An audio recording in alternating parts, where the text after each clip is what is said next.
Bom dia, pessoas. Bom dia, bom dia, bom dia. Como estão vocês nessa manhã fria de quinta-feira, dia 24 de junho, 7 horas da madrugada? Bom dia, Mr. Bugalho. Como vai, meu caro?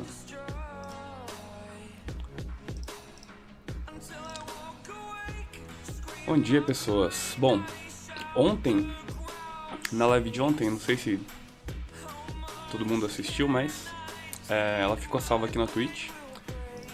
Eu já subi no YouTube, devo liberar em breve. Por algum motivo o YouTube não tá streamando. Deu algum problema lá, não sei o que aconteceu, depois eu vejo. Enfim, ontem nós falamos sobre... a gente criou a estrutura inicial, né? Então a gente apresentou o projeto, criamos ali a estrutura inicial da nossa API. E eu falei de alguns tipos ali. Deixa eu compartilhar minha tela aqui, que eu acho que fica mais fácil de visualizar.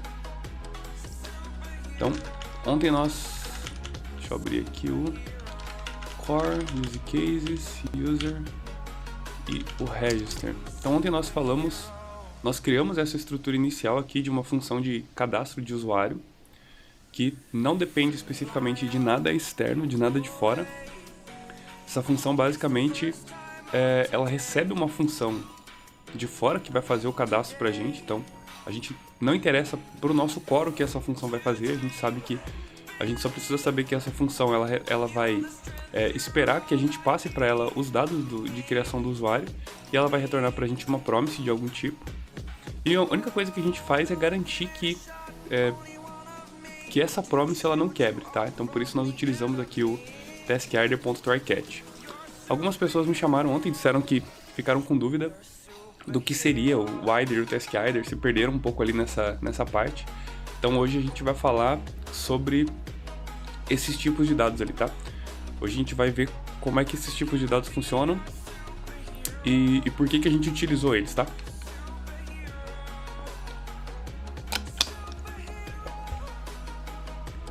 Fiquem à vontade para perguntar, para tirar dúvidas, se assim vocês tiverem.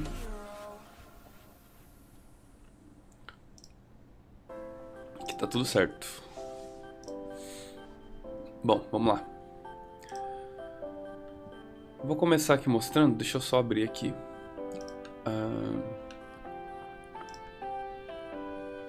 Deixa eu jogar um browser aqui para você conseguir visualizar.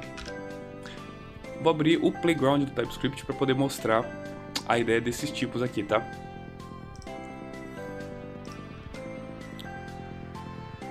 Beleza, então vamos lá. Qual que é a ideia? O que é o tipo IDER, primeiro, né? E o que é esse tipo taskIder aqui, que nós utilizamos. Se você olhar a assinatura desse tipo aqui, na própria biblioteca do FPTS, a ideia inicial do FPTS, tá? Só para dar um overview dessa parte. A ideia dessa biblioteca é facilitar o uso de coisas do paradigma funcional dentro do JavaScript com o TypeScript. Basicamente isso, tá? Porque o JavaScript ele é uma linguagem multiparadigma, mas ele não traz muitas coisas built-in, né, na própria linguagem ali que nos ajudam a escrever um código muito funcional. Então, essa biblioteca aqui, ela foi criada em cima do TypeScript. Então, ela foi criada com base no TypeScript exatamente para que a gente consiga utilizar o TypeScript de forma mais funcional, certo? Em linguagens puramente funcional, como por exemplo Haskell, né? Acho que é o maior exemplo de linguagem funcional. Ele tem esses tipos já internamente. Então, em Haskell, você não lida diretamente com tipos de dados nulos. Você não lida com tipos... você não dá um throw de um erro, por exemplo, como a gente faz em JavaScript. Tá? Então, basicamente o que a gente faz... vai ser isso aqui. Deixa eu fechar aqui. O que a gente faz vai ser isso aqui. Então, eu vou mostrar hoje alguns tipos de dados, tá? Que vai ser o tipo option. Vou só criar aqui pra gente vendo depois. A gente vai ver o tipo IDER. A gente vai ver o tipo taskIder. E aí o taskIder ele depende de dois tipos, né? Ele depende do IDER e ele depende do tipo task.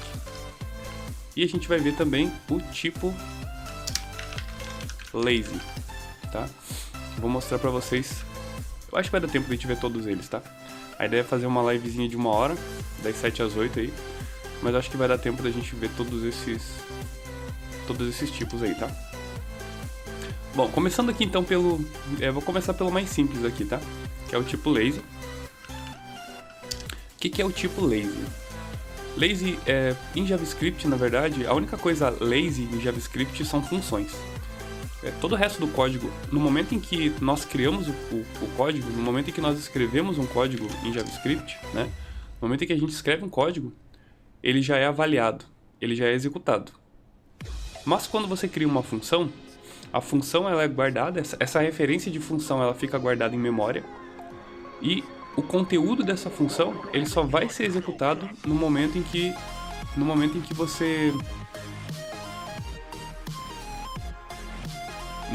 você executar aquela função. O que deu aqui?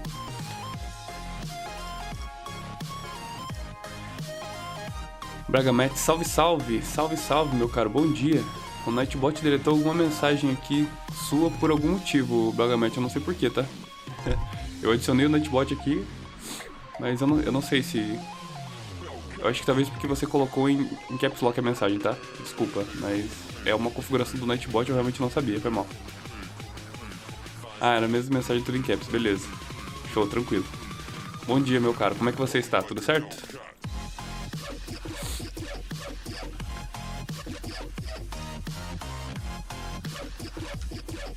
Então, onde é que eu tava? Já me perdi onde eu tava aqui. Bom, eu tava falando do tipo lazy, né? Bom, o tipo lazy basicamente é o seguinte, então, dentro do JavaScript, a única coisa lazy que nós conseguimos fazer são funções. No Haskell, por exemplo, é uma linguagem onde tudo ali é lazy, né? Nada ali é executado até que realmente seja necessário que aquele código seja executado, tá? Bragamate, você tá em qual time zone? Cara, eu tô no time zone -3, time zone de Brasília, São Paulo, etc. Aqui são 7h09 da manhã. De onde você é e em qual time zone você tá? Por que a pergunta? Acha que tá muito cedo? E aí, esse type lazy... 7 da matina, é isso aí. Esse type lazy, basicamente, ele vai representar exatamente isso no JavaScript. Uma função que retorna algum valor qualquer, tá? Então, basicamente, o type lazy, ele é uma função que retorna alguma coisa. Essa alguma coisa... Normalmente é um tipo genérico aqui que a gente vai dizer pro lazy que tipo é, né? E a gente vai retornar esse tipo. Então, a gente passa um tipo genérico aqui pro lazy, sempre que a gente vai chamar ele, retorna esse tipo genérico ali, tá? Madrugando em live, é isso mesmo, madrugando em live, fazendo a live de manhã pra facilitar, se vocês tiverem alguma dúvida, alguma coisa antes de começar a trabalhar aí, podem mandar aí, tá? A gente vai tentar ajudar conforme for possível. E aí o tipo lazy é exatamente isso aqui, ó. Parece muito simples, tá? Você criar uma função, né? Uma função vou chamar de lazy aqui, tá? E essa função, eu vou usar ela aqui com const, porque senão eu não consigo tipar ela com lazy ali, tá? Então, essa função lazy basicamente é uma função que ela vai retornar alguma coisa, né? Ela pode retornar aqui, sei lá, uma string, né? E aí eu só teria que dizer pro TypeScript que essa função aqui... Opa, tá me batendo aqui. Não é o no né? Que essa função aqui ela vai retornar uma string, tá? Então, isso aqui significa que se eu simplesmente chamar o nome da função, o JavaScript não vai fazer nada, tá? O JavaScript não vai fazer nada. Ele vai fazer alguma coisa a partir do momento em que eu executar essa função, tá? Então, se você der vamos ver um console.log nessa função lazy aqui, tá? O que o JavaScript faz é run. O JavaScript faz é retornar, ó, ele dá um log de uma função, tá? Ele não executou o conteúdo da função. A partir do momento em que eu uso os parênteses aqui para executar e rodo, aí sim ele mostra pra gente o conteúdo da função, tá? Isso aqui significa uma função lazy, uma função que eu não quero que ela execute na hora. Eu quero poder chamar ela no momento em que eu precisar executar. Isso é basicamente um tipo lazy, tá? Bem simplesinho, né? Só uma função que retorna algum tipo de dado. Nada absurdo. Vou jogar aqui pra cima. Daqui a pouco a gente vai utilizar esse tipo lazy. Carlos Felipe, bom dia da Silk, que satisfação enorme estar por aqui. Bom dia, meu caro. Seja muito bem-vindo e fique à vontade para tirar dúvida, perguntar e o que quiser, tá? Beleza, então o tipo lazy é bem simples. Nada mais é do que uma função que retorna um tipo de dado. Até aqui acho que tá de boa, né? Se vocês tiverem dúvida, podem ir perguntando aí, tá? O tipo option, no Haskell, por exemplo, esse tipo se chama maybe. Ele pode ser qualquer coisa, tá? E ele é o que a gente chama de union type. Ele pode ser tanto um valor como outro. E a ideia do tipo option vou colocar aqui como comentário. Vou colocar aqui. Usar ele quando tiver... Melhor. Usamos option quando temos tipos de dados possivelmente nulos. Tá? Por que possivelmente nulos? O que acontece é que no JavaScript a gente fica lidando com... Sempre que a gente tem um valor nulo, a gente tem que lidar com verificar se o valor é nulo, a gente tem que verificar se o valor é undefined. Muitas vezes a gente testa direto um valor, transformando esse valor direto para um booleano, por exemplo. Quando você tem um objeto aqui, né? E você verifica lá, if object faz alguma coisa se esse objeto, se for verdade, né? O que está acontecendo aqui é que o if está pegando esse objeto, transformando o valor dele em booleano, né? Automaticamente aqui e verificando se o retorno disso aqui vai ser true ou false. No caso de um objeto, Rafael Felipe Santos, muito obrigado pelo follow, meu caro. Seja muito bem-vindo. No caso de um objeto sempre vai retornar true, né? Se eu passar null aqui, ele vai retornar, essa verificação de booleano vai retornar false. Se eu passar undefined, também vai retornar false. E tem alguns outros valores que são que a gente transformando para booleano são falsos por padrão, né? Por exemplo, o número 0, tá? O número 0 ele é falso por padrão. Se você fizer o teste, vamos lá. Console.log, transformando o 0 em valor booleano. Olha só, ele retorna false, tá? E os outros números, obviamente, ele retorna true. Tá? Até número negativo, inclusive, ele vai retornar true. É só para o 0 que ele retorna false. Então, uma string vazia também representa um valor falso, tá? Também representa um valor falso. Rafael Felipe Santos, ô louco, madrugou? Sim. Agora a gente vai começar a fazer live de madrugada, das 7 às 8 da manhã. Pode colar aí todo dia que a gente vai estar fazendo live. Todo dia de segunda a sexta, tá? Fim de semana eu não vou me arriscar a fazer live 7 horas da manhã, não. Mas de segunda a sexta aí, como a gente já tem que levantar cedo pra trabalhar mesmo, por que não, né? Fazer uma livezinha, falar um pouquinho aí de Node.js, de TypeScript, de programação funcional, né? É isso aí. E aí a gente tem outros valores aí que são o que a gente chama de false, que é basicamente o null, o undefined, uma string vazia, o 0 e tinha mais um, que eu não tô lembrando agora. No undefined, string vazia, o 0, o próprio false, né, de booleano. Ele também representa um valor false convertido em booleano, porque, né, ele já é o false. Então, esses 5 valores aqui, eles são false por padrão. Eles são o que a gente chama de valores false. Convertido para esses valores aqui para booleano, vai retornar false. E aí, muitas vezes você está testando um valor lá, você vai verificar se... Você quer verificar se um número ele é nulo, né? Então, você tem um number lá, 10, né? E aí você vai fazer uma verificação se esse número é nulo. Aí você verifica lá, if number... Aí faz alguma coisa, né? Só que se esse número aqui for 0, ele não está sendo nulo. Às vezes você não quer lidar com valores que não são nulos, né? O 0, eu quero que ele caia nesse if. Então o que você teria que fazer é verificar se o number é diferente de null e o number é diferente de undefined, né? E etc. E aí você faria essas duas verificações para ter certeza que o number é um number ou algum outro tipo de dado e não um null ou undefined, né? A ideia do option é lidar exatamente com esse tipo de valor, né? Esse tipo de valor que possivelmente, eu tenho um number, que ele pode ser um number, mas ele pode ser um valor nulo, por exemplo. Ele pode chegar a um valor undefined aqui também, né? E eu quero tratar isso. Para isso nós utilizamos o tipo option, tá? O tipo option, ele vai retornar sempre pra gente um union type. Então ele vai retornar um dos dois valores. Ou ele retorna em Haskell, o tipo se chama maybe, e ele retorna sempre um just de alguma coisa, ou um nothing, tá? Eu já vou mostrar o que seria esse just e esse nothing. No caso do option, ele não retorna um just e um nothing. Ele retorna... Esqueci o que ele retorna, inclusive. Vou até importar aqui.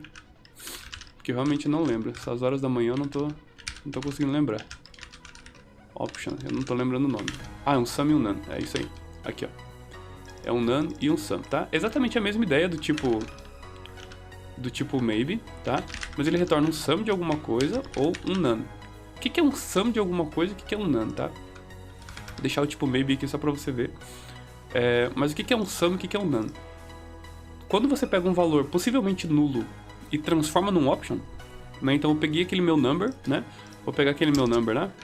Const number, que é um 0, e ele pode ser possivelmente nulo, né? Então eu vou colocar aqui ou null. E eu quero transformar esse cara num option. O que o valor transformado vai me retornar é um valor do tipo sum, se ele não for nulo, se ele for um número ou se ele for qualquer outro tipo de dado, e vai retornar um none, se ele me retornar um undefined ou se ele me retornar um null, tá? Então, ao invés da gente testar isso manualmente, a gente pega esse valor, transforma num option e lida com o tipo option, tá? E aí daqui a pouco eu vou mostrar por que a gente usa o tipo option, né? Porque a gente tem alguns métodos ali e algumas funções que vão facilitar a gente lidar com esse tipo de dado, né? A gente consegue manipular esse tipo de dado, porque o próprio FPTS, além de trazer esses tipos, ele traz também algumas funções que nos ajudam a lidar com esse tipo de dado, tá? Então tá, o que seria o tipo sum e o tipo none? Eu vou criar aqui, ó, tipo sum e o tipo none, tá? O que é o tipo sum e o tipo none? O tipo sum, ele é o que a gente chama de tagged union. Então, ele tem uma propriedade tag que poderia ser qualquer coisa, tá? Mas seria basicamente um identificador desse tipo. Ele tem uma propriedade tag sum e ele tem uma propriedade value que vai ser o próprio valor aqui que vai ser passado. Então, ele é um tipo genérico, né? Então, o option aqui ele espera um valor de tipo genérico, tá? Para dizer, ó, beleza, eu tenho um option de number. Então, eu vou dizer que esse meu option aqui que eu estou transformando, ele é um option de number. Então, se por acaso ele me retornar um valor, ele tem que me retornar um number, tá? Se não, o que vai acontecer? Se não, se for um valor nulo ou for um valor undefined, ele vai retornar uma tag none.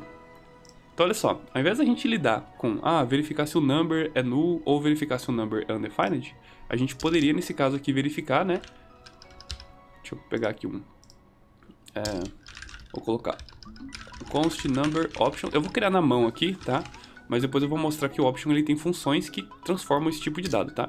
Então, o que seria a estrutura de um number option? Ele vai ser um tipo option de number, tá? Então, estou usando aqui esse tipo option que nós criamos, e o tipo option vai retornar pra gente um sum ou um none, tá? Ele é um number, ele é um option de number, e aí ele vai ter uma tag.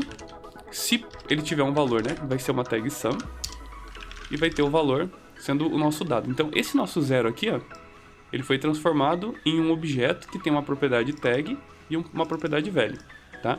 Então, se ele for um sum, ele vai retornar pra gente uma propriedade com tag sum e um valor, tá? E se eu tiver um none, então number option none. Vou criar um option aqui de number, né? Só que nesse caso aqui, ele vai ser um none. Aí ele nem tem valor, tá? Então, se por acaso o meu number, na hora que eu transformar esse number aqui para um option, ele não tiver nada, o que o FPTS vai retornar pra gente aqui a partir do tipo option é simplesmente uma tag none sem valor, tá? Porque ele é um null. Vamos ver aqui no código aqui, acho que vai ficar um pouco mais fácil de visualizar. Vou importar tudo aqui com FPTS /option, só para ficar fácil da gente utilizar e de exemplificar, tá? Então vou colocar o exemplo aqui embaixo do tipo option. Então imagina que eu tenho um valor ali numérico, valor numérico 0, tá? Esse é o meu valor numérico 0. E eu quero transformar esse valor aqui para um option. O próprio option ele tem um tipo chamado from nullable, tá? From nullable. O from nullable ele espera um valor de algum tipo, então ele tem um genérico aqui, e ele retorna um option de um valor não nulo.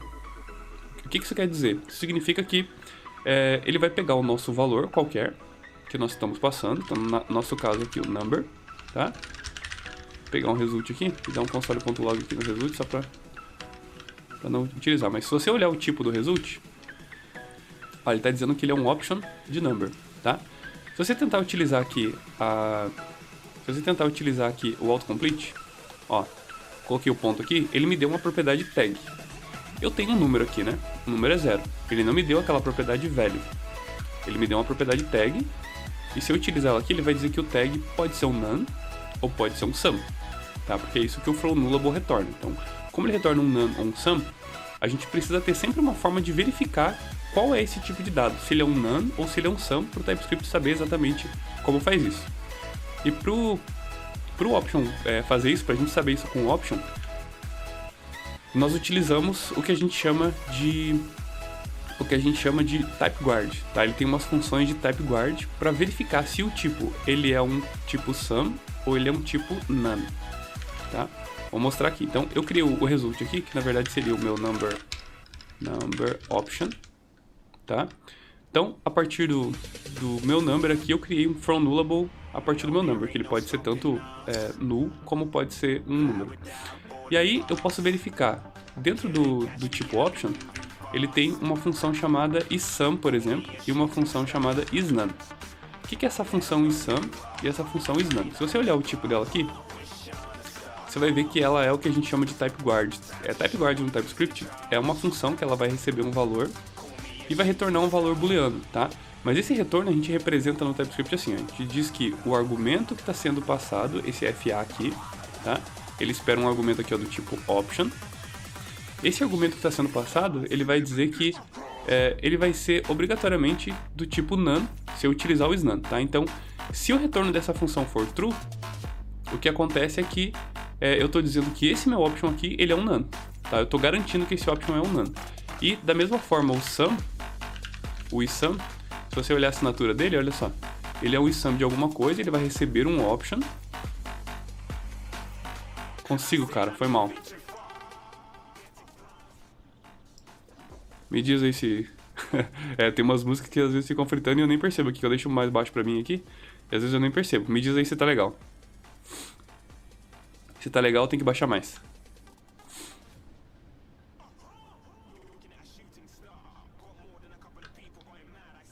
Sim, tá bom? Tá legal? Tá massa. Beleza. Foi mal, galera.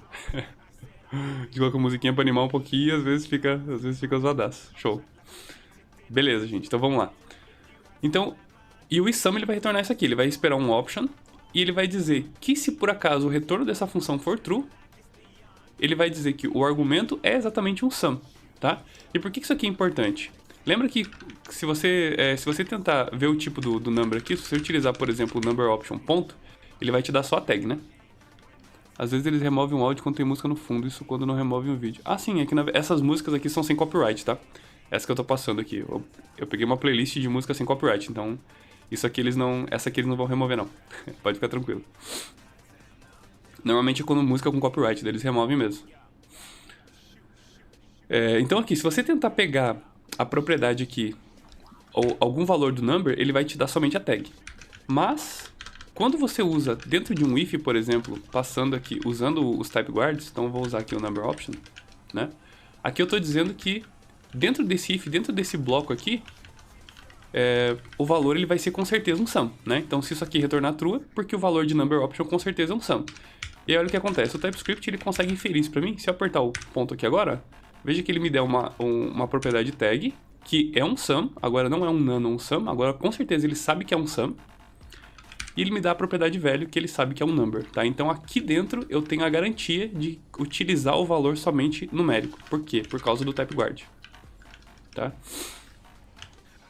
E essa implementação do type guard também ela é bem simples, tá? Seria basicamente fazer isso aqui, ó. Então tem o option aqui, type não, né? Eu posso criar vou criar uma função aqui. Uma function isSum,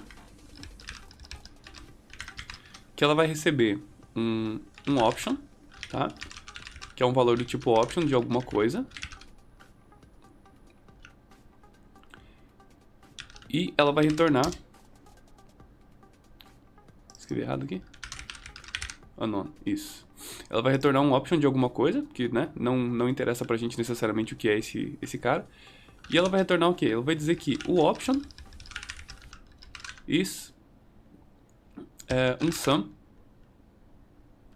desse Disse alguma coisa não, né? É isso aí. O que ele tá reclamando aqui?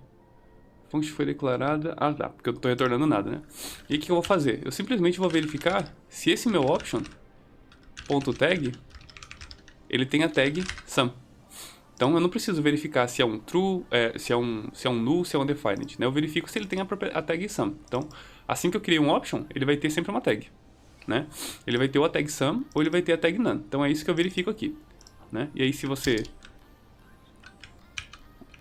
testar aqui por esses valores, aqui number option ponto, ele vai te dar um tag e um value. Aqui ele já entendeu.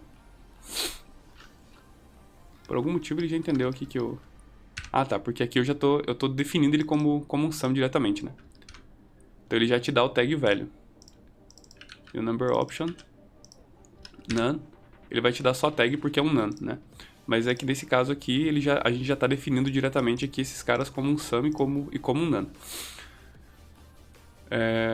Mas basicamente é isso aqui. Essa aqui seria a ideia do type guard, tá? Seria você criar uma função que vai garantir que aquele teu tipo é exatamente daquele tipo. Então, além de você ter um tipo que ele te retorna um tipo de dado diferente, né? Vai te retornar um objeto aqui em JavaScript, onde um valor possivelmente vai ser nulo, sempre vai ser um objeto, tá? Então o option sempre vai ser um objeto do tipo sum ou do tipo none. Tá? Ficou claro essa parte aqui? Deu pra entender? Se não ficou muito claro, eu tento melhorar a explicação aqui, tá? Vamos lá.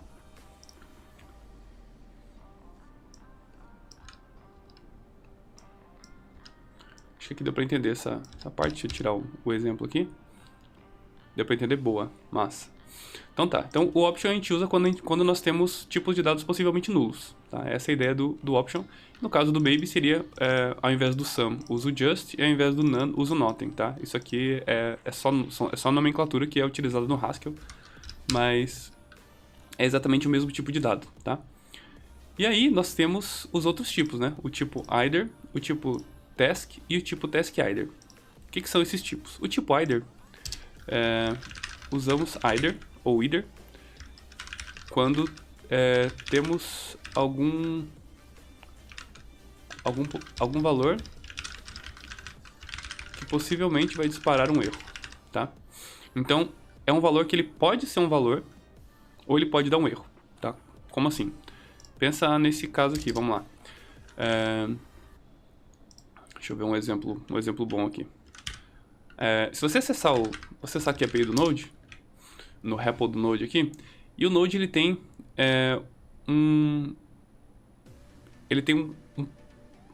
um pacote chamado URL, tá?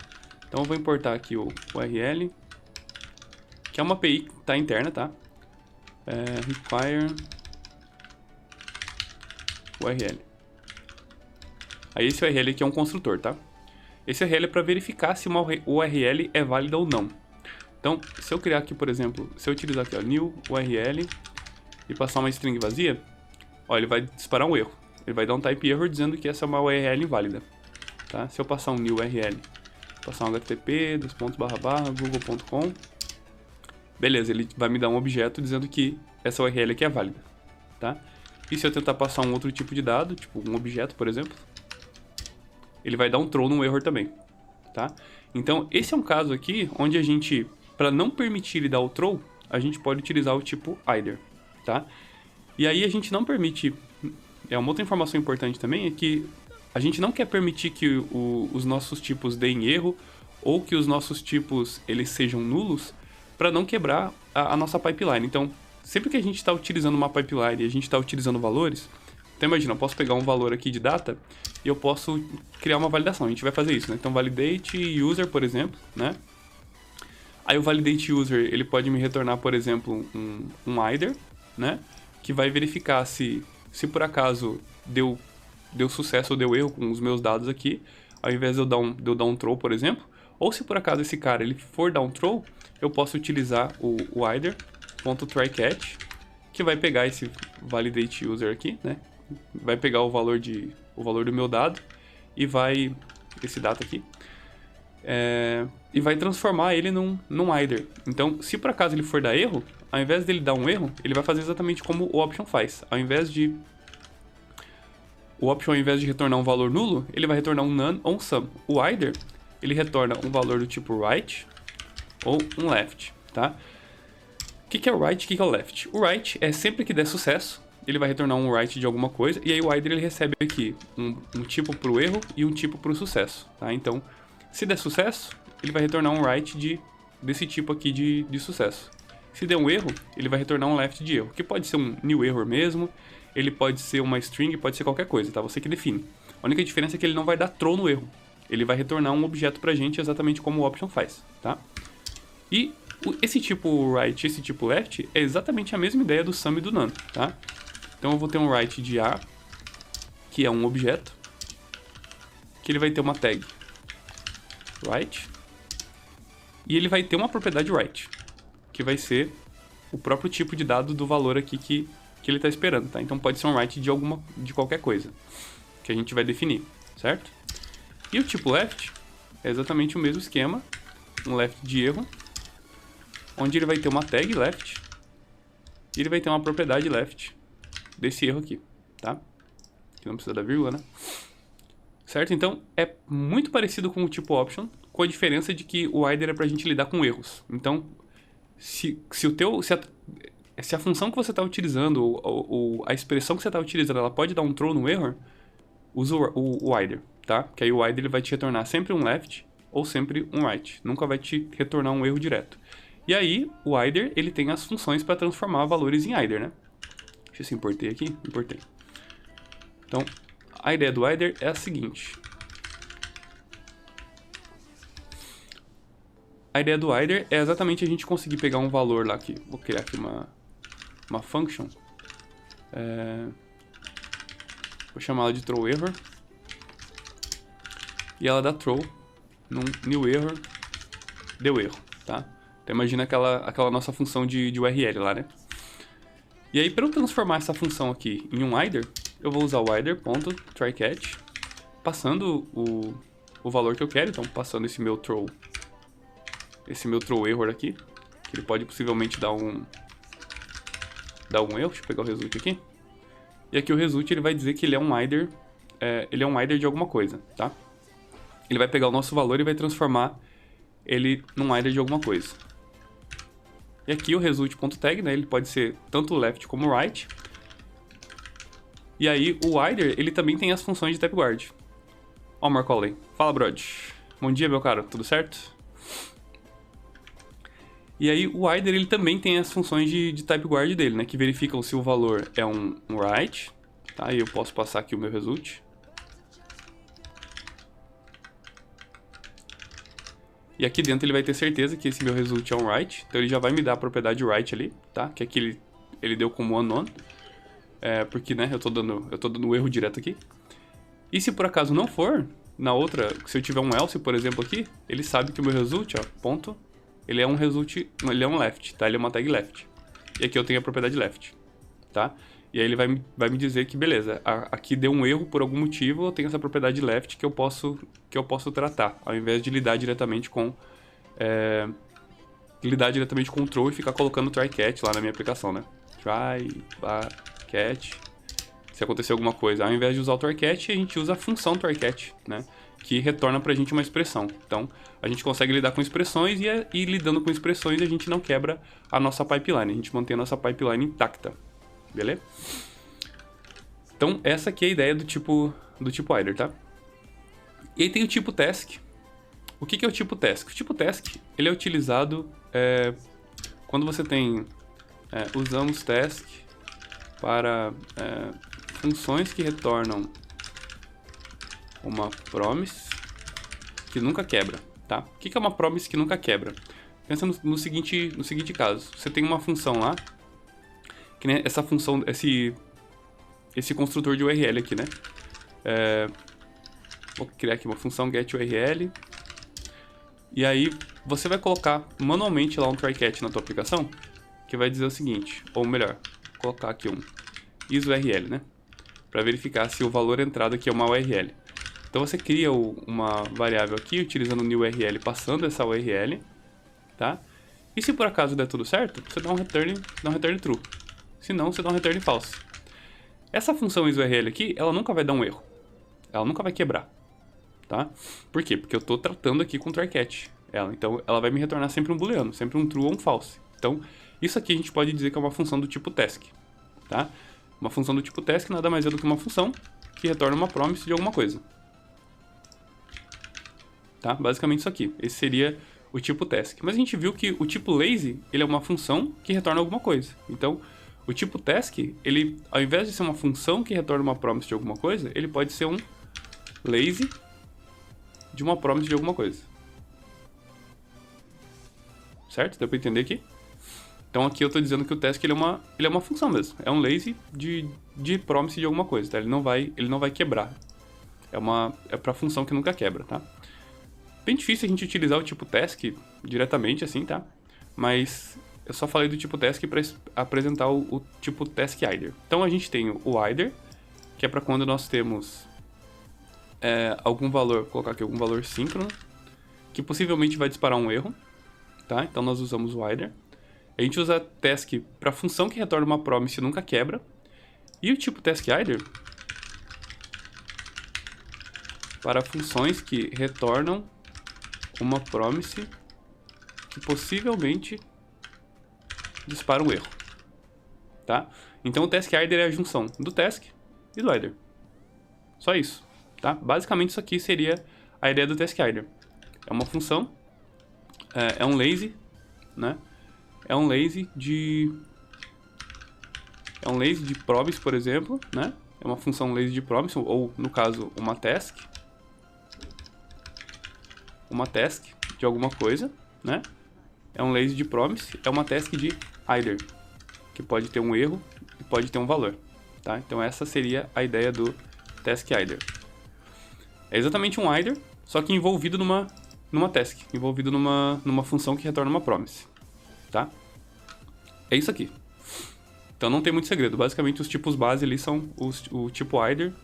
O tipo task dificilmente se usa direto. Normalmente a gente vai usar o task either mesmo. E aí o tipo option quando a gente precisa lidar com valor nulo, tá? Esses são basicamente os tipos que a gente precisa utilizar. E aí só explicando o que a gente fez então na aula de ontem, né? Que eu mostrei na live de ontem. Que eu só mostrei rapidinho os tipos e só fui fazendo, né? Só pra gente mostrar a implementação disso. Então, acho que agora vai ficar mais fácil de entender.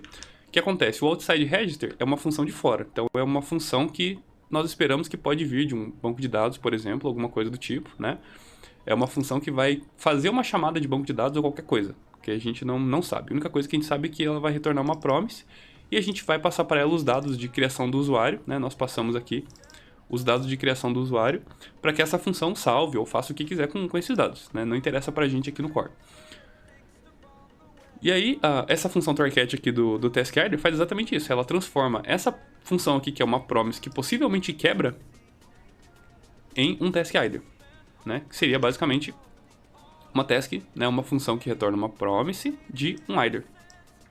Tá? Acho que agora deu para ficar um pouco mais claro, né? Qual que foi a ideia do task either aqui. Então essa função register faz exatamente isso. Ela recebe o outside register e o data, create user, e recebe aqui em duas funções, né, utilizando o que a gente chama de currying, que é cada função ela vai receber somente um único argumento, para que a gente possa utilizar aqui o esquema da pipeline, né? Então a gente monta essa função e acho que lá no teste vai ficar mais fácil de ver, né? Register test. Aqui. E aqui no teste, basicamente, o que a gente faz? A gente tem a função register que espera uma função. No caso, a gente passou essa função register ok. E aqui ela esperaria mais um argumento, né? Que seria o data. E aí, como ela retorna uma função, a gente pode utilizar a pipeline passando o data aqui no primeiro argumento, que vai ser passado para a execução dessa função aqui, tá? Essa é a ideia de utilizar curve, né? Para a gente conseguir fazer composição de forma mais simples. E muito importante também é que, nesse caso aqui, ó, a entrada dessa função, o valor de entrada dessa função precisa ser o retorno da chamada anterior do pipe, tá? Muito importante isso. Porque senão, como é que você vai colocar, por exemplo, um number aqui dentro do register, sendo que o register, ele está esperando um tipo create user, né? Aqui, ó. Ele espera um data do tipo create user. Se esse valor de data aqui... Volta lá. Se esse valor de data aqui fosse um number, né? O TypeScript ele já vai reclamar, né? o TypeScript já vai reclamar. Por quê? Porque esse cara, ele está esperando um tipo, um tipo que seja um create user, né? Que seria esse caso aqui, esse valor de data. Então, se eu passar um zero, se eu passar uma string ou qualquer valor que não seja esse tipo de data aqui, esse tipo create user, ele vai dar um erro. Então, a entrada da função que você está esperando tem que ser a saída da função anterior lá no pipe, tá? Ou seja, o taskIder aqui .bap, o que ele espera? Ele espera um taskIder. Lembra que o nosso register, depois de executado aqui no final, ele retorna um taskIder? Ele retorna um taskIder de erro ou de algum tipo, né? Então, como ele retorna um taskIder, nós podemos utilizar o map aqui do taskIder para poder pegar o resultado e fazer a verificação ali que a gente quer fazer. Beleza? Ficou claro essa parte aqui? Alguma dúvida?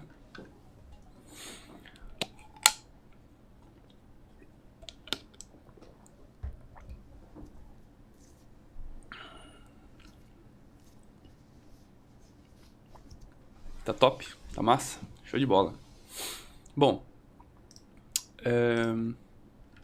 voltando a falar então um pouco do nosso projeto aqui, o que a gente tem que fazer agora nessa nossa função então de registro, de cadastro, né? É basicamente validar os dados, né? Esse tipo create user, então ele vai ter um username, ele vai ter um e-mail e ele vai ter um password. A gente vai precisar criar uma função de validação. Eu não vou criar nessa live porque falta 15 para as 8 e a gente já vai encerrar, né? Encerrar perto das 8. Mas amanhã a gente pode fazer isso, tá? A gente pode fazer isso amanhã. Eu só vou mostrar o que a gente vai utilizar para fazer essa verificação. Tem uma biblioteca chamada IoTS, que ela serve exatamente para fazer tipo de validação em runtime, tá? E por que isso aqui é importante? Imagina o seguinte. A gente está aqui no TypeScript. Vou deixar aqui esse código, depois eu jogo para um GIST, se alguém quiser. Apesar que isso aqui são só os tipos que tem na própria tag na própria FPTS, tá? Mas eu vou deixar aqui por causa dos comentários. Se alguém quiser, depois eu compartilho isso aqui. O que acontece é que o TypeScript ele faz type check em compile time, tá? Ou seja, enquanto você está codando, né, você colocou alguma coisa errada ali, botei um E aqui que não existe, o TypeScript vai dizer, ó, não posso usar o namespace E as a type, ou sei lá, colocar um lala aqui, ele vai dizer que lala is not defined, tá? O TypeScript ele já dá um erro pra gente antes da gente salvar, antes da gente passar pra frente esse código, né? Antes de chegar de fato em produção. Até porque quando você gera o build de produção de um projeto TypeScript, ele vai simplesmente remover os tipos e o teu código de JavaScript continua ali. Então, se não tiver nenhuma validação, ele vai sem validação mesmo, tá? Se você precisar validar algum tipo de dado, ele vai sem validação. E aí a grande sacada dessa biblioteca IoTS é permitir que você consiga validar tipos em compile time e em runtime, utilizando uma estrutura só, tá? Eu não sei se vocês conhecem a biblioteca chamada Joy. Possivelmente vocês conhecem. Não é a Joy Filme. Essa biblioteca aqui... Deixa eu achar o GitHub dela mais fácil, né? Aqui. É Joy com I, né? Essa biblioteca Joy, o que ela faz? Ela faz exatamente o que a gente precisa. Ela faz uma validação a partir de um esquema, né? Então a gente cria um tipo de dado, né? Você cria um esquema lá com o Joy. Então você vai ter um object. E aí você vai dizer que, eu tenho um username, que eu quero que ele seja uma string. Essa string tem que ser alfanumérica, ela tem que ter um mínimo de 3 caracteres, um máximo de 30, e ela é required, ela é obrigatória. Eu tenho uma password, que ela preciso que ela seja uma string e que ele case com esse pattern, tá? E assim ele vai ter... Você cria o esquema, você cria a tua tipagem dentro do Joy com funções ali JavaScript, né? Porque isso aqui é para fazer verificação em runtime. E aí depois você valida o teu esquema, você passa valores de dados ali como um objeto e ele vai validar se esse objeto aqui ele bate com o esquema que você comentou. Então, eu tenho uma propriedade aqui, ó, username, que é uma string ABC e um birth year 1994, que é um number, tá? O que o username espera? Eu estou passando aqui uma string com 3 letras. Aqui ele está dizendo que precisa ser uma string, tem que ser alfanumérica, então beleza, tá ok. Tem que ter no mínimo 3 caracteres, tem 3 caracteres, tá ok. Tem que ter no máximo 30, beleza, e é obrigatório. Ou seja, foi passado aqui o username. Então isso aqui ele vai dizer que é válido. Se eu passasse AB aqui, ele já reclamaria. Ele vai dizer, ó, isso aqui deu problema, tá? Você está dizendo que esperava 3, mas na verdade você passou só um AB, você passou só 2 valores ali. Então ele vai fazer essa validação para a gente em compile time, em runtime, tá? O grande problema de utilizar uma lib como essa, quando a gente está utilizando TypeScript, é que você tem que tipar 2 vezes, né? Você escreve o teu tipo, então criei lá o meu tipo createUser, né? Tem o meu tipo createUser, username, e-mail e password, e aí eu vou validar. Aí você cria o objeto, que tem o username, e-mail e password, e diz que ele é uma string, que ele tem que ser do tipo... ele tem que ser... como chama? Ele tem que ser uma string do tipo... tipo slugify, por exemplo, né? Ele pode ser alfanumérico, alguma coisa do tipo, mas a gente pode verificar com slugify, para verificar se ele é uma slug válida, né? Como a gente vai usar normalmente username em URL. A gente pode validar assim. Tem que verificar se tem um mínimo de caracteres, se tem um máximo talvez de caracteres. O e-mail, a gente tem que validar se tem uma arroba, pelo menos, né? Se tem uma letra, pelo menos uma arroba e uma outra letra. A senha, a gente tem que validar se tem um valor mínimo, uma quantidade mínima pelo menos, né? Então, esse tipo de coisa a gente tem que escrever 2 vezes o tipo. A gente escreve o tipo pro TypeScript saber o tipo que a gente espera, e a gente escreve um tipo com o Joy, né? Ou com o Yup, que também é uma outra ferramenta que faz esse tipo de verificação em runtime. Com o IOTS, como ele é uma biblioteca criada pelo mesmo criador do FPTS, tá? Então, as 2 bibliotecas conversam muito bem. Inclusive, o próprio IOTS, o retorno dos dados, ele retorna sempre um tipo either, tá? E a grande sacada dele é que você pode escrever o tipo uma vez, tá? Então você... Deixa eu mostrar aqui um exemplo. Aqui ele está falando do tipo either, né? Mas a ideia é que você escreva o teu tipo uma única vez. Deixa eu ver onde tem um exemplo aqui. Aqui, ó. Você escreve o tipo de usuário, por exemplo, né? Utilizando as funções lá dele, né? t.type, user_id, number, tal. Então, o user_id é um number, só que eu utilizo aqui importo o IOTS e uso o t.number, para dizer que ele é do tipo number, e o name é um t.string, tá? Que é o tipo string do IOTS. Isso é equivalente a criar um tipo no TypeScript de usuário com o user_id number e com o name string, tá? A gente consegue reaproveitar o tipo. E como é que a gente consegue reaproveitar o tipo, tá? Isso é bem legal de saber. O TypeScript, isso é uma feature do TypeScript, na verdade, tá?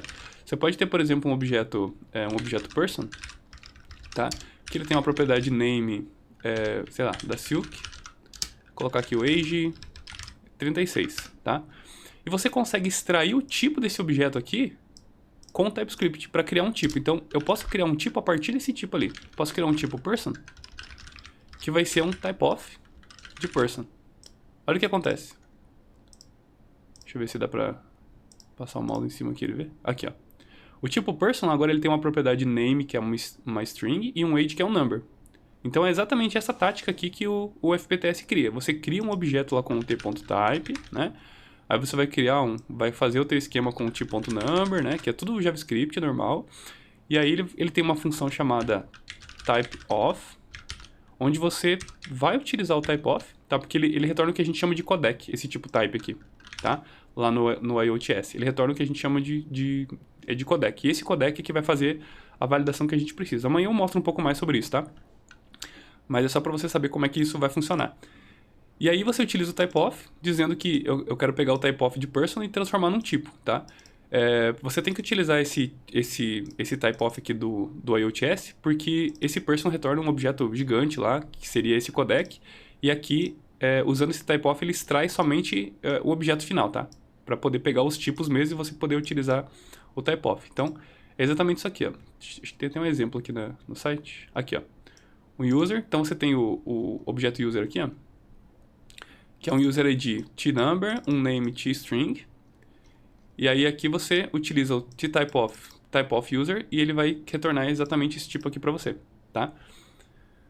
Ó, o Bragamatch, cara, sensacional. Sim, cara, isso é muito irado mesmo, é muito irado. Isso é muito bom porque você não precisa escrever o tipo 2 vezes e você tem a garantia de que o teu código vai estar validado tanto em compile time quanto em runtime, tá? Isso é bem legal mesmo, bem legal mesmo. O ideal é usar o TypeScript acima da versão 4, né? Que ele já tem o unknown lá. Então, se estiver utilizando uma versão menor do que a versão 3.1, tem que usar um polyfill pro unknown, porque não tinha unknown até a versão 3.0.1. E é isso. Aí ele tem um esquema de error reporters aqui. Deixa eu ver o que mais que ele tem de interessante que eu posso mostrar hoje. Ah, você pode colocar mensagens de erro customizadas, tá? Você pode criar mensagens de erros customizadas. E ele tem um negocinho legal aqui. Olha, você pode criar tipos recursivos, tá? Isso é bem interessante em alguns momentos, assim. Nem sempre você usa no dia a dia, mas é interessante usar em alguns momentos. E esse Branded Types Refinements aqui é bem legal também, porque com isso aqui você consegue criar tipos bem restritos, assim. Por exemplo, imagina que você vai criar o tipo... Esse meu tipo e-mail aqui, eu quero que ele seja... Eu não quero que ele seja uma string. Porque se eu disser que é uma string, e eu disser pro TypeScript, beleza, vou criar um usuário lá que é do tipo createUser, né? E se eu passar um username aqui, eu posso passar lá, o e-mail eu posso passar lá também, e um password, posso passar 1, 2, 3, 4, 5, 6, tá? Isso aqui o TypeScript aceita, tá? Por que o TypeScript aceita? Porque o e-mail é uma string, mas isso aqui não é um e-mail, né? Então, normalmente o que a gente faz com o IOTS é criar um tipo email, que é o que a gente chama de branded types. Nesse caso aqui ele tem um exemplo bem legal, que é o tipo positive, tá? A gente vai usar essa função brand, e aí você vai dizer qual o tipo de entrada que você espera para um tipo positivo. Eu quero que um número seja somente positivo, né? Então você vai dizer que a entrada vai ser um tipo number, que é o tipo que o TypeScript entende lá, né? Vai ser um tipo number. Aí você cria uma função de type guard que vai dizer que aquela entrada, ela vai ser desse tipo branded, transformando para number e para esse positive brand. Isso aqui não se preocupe agora, tá? Isso aqui é uma coisa específica do IOTS, não precisa necessariamente saber o que é isso, mas é só criar um tipo ou uma interface que tenha uma propriedade read-only com um valor ali dentro, e esse valor seja unique symbol. Isso aqui é pro IOTS conseguir fazer esse processo aqui de ter o tipo específico ali, tá? E aí você vai criar essa função de type guard, que vai dizer que o n é exatamente daquele tipo que você quer, né? Desse tipo aqui, dessa branch que você está esperando. Para todo tipo específico que você vai criar, por exemplo, eu vou criar um tipo para URL, para validar se uma string é URL, ou um tipo para validar se uma string é um e-mail, tá? Você vai criar sempre esse mesmo shape aqui, só mudando o nome aqui, né? Então, em vez de positive brand, eu posso mudar para email brand, e aqui dentro um read-only email, um URL brand, e aqui dentro read-only URL, tá? Essa é a ideia. E aqui, nesse type guard, você faz a verificação que vai garantir que aquele teu tipo é do tipo que você espera. Então, no caso do tipo positivo, eu espero que o meu n seja maior do que 0, né? Ou 0 seja menor do que o meu n, que é a minha entrada. E aqui no terceiro argumento você só dá um nome, né? Que deve casar aqui com... Deve ser exatamente esse nome que você passou aqui na tua interface, ou no teu tipo brand que foi criado, certo? E aí, quando você cria o tipo positive aqui, né? Você vai extrair o type-off do positive. Ele vai ser um number e um positive, um t-brand, positive brand. Então aqui ele não vai aceitar um número. Você não vai conseguir passar um número, no caso, né? E quando você for fazer a verificação desse valor, que a gente chama de decode, né? Quando você for tentar fazer a verificação desse valor, o que vai acontecer é que o TypeScript ele vai verificar em runtime ali, né? No caso, o JavaScript vai verificar, por causa dessa tua validação aqui, se esse valor de entrada que está sendo passado, o n, ele é maior do que 0. Se ele for maior do que 0, ele retorna true. Se não, ele vai retornar um either, né? Ele retorna um left. E aí você trata o valor lá com right ou com left, tá? Rafael Felipe Santos, seria um value object? O que seria um value object? Eu não conheço essa definição específica, tá? Mas talvez seja. Eu não sei exatamente o que seria essa definição, tá? Mas o que ele vai aceitar não é somente um number. Ele vai aceitar exatamente um valor positivo mesmo, tá? Isso é bem legal porque a gente consegue validar e-mail, a gente consegue validar URL, um tipo personalizado, por exemplo, para e-mail. É isso mesmo. É exatamente isso. Então, você tem um e-mail, você pode verificar se o tipo ele é exatamente um e-mail. Você tem uma URL, você pode verificar se é exatamente uma URL. É um username, você pode verificar se isso aqui casa com, por exemplo, a gente pode instalar uma dependência. Tem uma dependência chamada Slugify, né? E a gente pode passar esse llh aqui para verificar se esse llh é de fato igual a um Slugify, né? A gente pode fazer essa verificação lá no nosso type guard para garantir que o username está sendo uma string válida para slug, né? Se ele for, ele vai retornar um write de um either, né? Então a gente consegue validar ali utilizando o map, ou utilizando outros métodos que eu vou mostrar, né? Tem uma função chamada fold também de either, que ele basicamente abre o either e a gente consegue pegar o valor se der algum erro ou se der um sucesso, como se ele fizesse meio que um pattern match. E tem um map que ele abre o either, né? Como eu mostrei aqui, deixa eu deletar esse tipo aqui. e voltar lá para a função de register, aqui. Aqui? Acho que é do teste. Onde a gente está utilizando aqui o map. O que o map do task_idle faz? Ele abre o tipo task_idle, né? Ele abre o idle e aqui você consegue pegar só o valor de dentro do idle, tá? Pega o valor só de dentro do idle e no final ele pega o valor, você transforma como você quer e o retorno disso aqui é um task_idle de novo, tá? Então ele pega aquele idle, ele abre, te dá o valor, você trata o valor dentro da função, ele fecha de novo e te retorna um task_idle. Ele tem também uma função chamada fold, tá? Que essa função fold, ó, ela espera um onLeft, que é se der algum erro, né? Aí ele retorna uma task aqui de unknown e uma função onWrite. Então, isso aqui, de fato, ele retorna no final aqui, ó. No final aqui ele retorna uma task de alguma coisa. Então, ele extrai o idle, ele realmente tira daquela caixinha, né? Como se o idle fosse uma caixinha, ele remove o valor daquela caixinha e retorna somente a task, retorna somente uma promise, tá? Então, aqui você pode pegar o erro, se der algum erro, fazer alguma coisa. E aqui na outra função você pode pegar o resultado e fazer alguma coisa com o resultado, tá? Contanto que o tipo de retorno dessas duas funções seja exatamente o mesmo, porque no final isso aqui vai retornar pra gente um valor e não um task_idle mais. Beleza? Bom, galera, acho que era isso que eu queria mostrar por hoje. 7h58 da manhã, quase 8 horas. Hoje não caiu a internet, eu dei um reset nela antes de começar. Deu tudo certo. E acho que era isso. Amanhã a gente faz então a parte de validação do cadastro, né? Então a gente valida esses dados, a gente já troca os nossos tipos ali para utilizar o IoTS, daí a gente já vai ver como é que isso aqui funciona.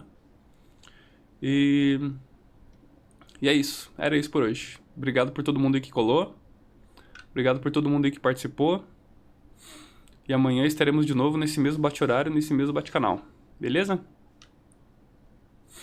Live virada. Massa, cara. Que bom que curtiu. Fico muito feliz de saber que você curtiu. Tamo junto. Se vocês precisarem de alguma coisa, dá um toque. Eu vou sempre postar lá no Twitter, se por acaso não for fazer, tá? Eu aviso lá no Twitter também. Amanhã eu tô aqui de novo. Legal. Amanhã estaremos aqui de novo das 7 às 8 da manhã. Tá? Vai ser de segunda a sexta. Eu deixei no calendário aqui da Twitch. De segunda a sexta pra gente fazer essa live. Tem alguma coisa que vocês queiram assistir agora ou algum outro canal? Eu vou mandar pra vocês. Tem um canal de um maluco que ele fala muito sobre programação funcional, mas ele é gringo, tá? É o Tsodin. E esse maluco, ele fala muito sobre programação funcional e o bicho tem umas sacadas muito boas, assim. Eu vou mandar vocês pra lá, então, tá? Beleza, galera? Obrigado por tudo, então. Um grande abraço e até amanhã. Valeu!